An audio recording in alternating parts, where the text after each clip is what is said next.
ഇനി പ്രിയപ്പെട്ട ചങ്ങാതി, ഒരാൾ നിങ്ങളെ നിരന്തരം പറ്റിച്ചുകൊണ്ടിരിക്കുകയാണെന്ന് വിചാരിക്കുക. കുറച്ചൊക്കെ നിങ്ങൾക്ക് മനസ്സിലാക്കാൻ പറ്റും. ഞാനിത് പറയുമ്പോൾ ബോഡി ലാംഗ്വേജ് അക്ഷരാർത്ഥത്തിൽ പഠിച്ചെടുത്ത് ഓരോ മൂവ്മെൻറ്റും വ്യാഖ്യാനിക്കാം എന്നൊന്നും ഞാൻ പറയുന്നില്ല. ഞാൻ പറയുന്നത് സാധാരണ സയൻസ് പറഞ്ഞു തരുന്ന കുറച്ച് കാര്യങ്ങളുണ്ട്.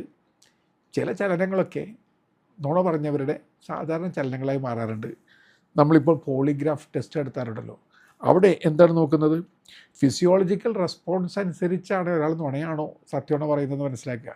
അപ്പോൾ BP, റെസ്പിറേറ്ററി റേറ്റ്, അതിൽ വരുന്ന വേരിയേഷനും കണ്ടിട്ടാണ് ഒരാൾ സത്യമാണോ നുണയാണോ പറയുന്നതെന്ന് മനസ്സിലാക്കുക. അതുപോലെ തന്നെ നുണ പറയുന്നവർ സാധാരണഗതിയിൽ നിങ്ങളുടെ കണ്ണിലേക്ക് നോക്കില്ല. സാധാരണഗതിയിൽ ചില മനുഷ്യർ അങ്ങോട്ടും ഇങ്ങോട്ടും നോക്കി പറയുന്നുണ്ട്, പേടി കൊണ്ടും ആകാം. പക്ഷെ നുണ പറയുന്നവർ ഒട്ടും നിങ്ങളുടെ മുഖത്തേക്ക് നോക്കിയെന്ന് വരില്ല. ഞാൻ ഒരിക്കൽ കൂടി പറയുകയാണ്, മുഖത്തേക്ക് നോക്കിയില്ല എന്ന് കരുതി അയാൾ കള്ളനാണെന്ന് പറഞ്ഞേക്കരുത്. അകാരണമായ പേടി കൊണ്ട് ഭയന്ന് വിറച്ച ഒരാൾ നിങ്ങളുടെ മുഖത്തേക്ക് കൊള്ളുന്ന അത് നിങ്ങൾ പേടിപ്പെടുന്ന ആളുകൊണ്ടായിരിക്കാം. പക്ഷേ കള്ളം പറയുന്നവരും മുഖത്ത് നോക്കില്ല.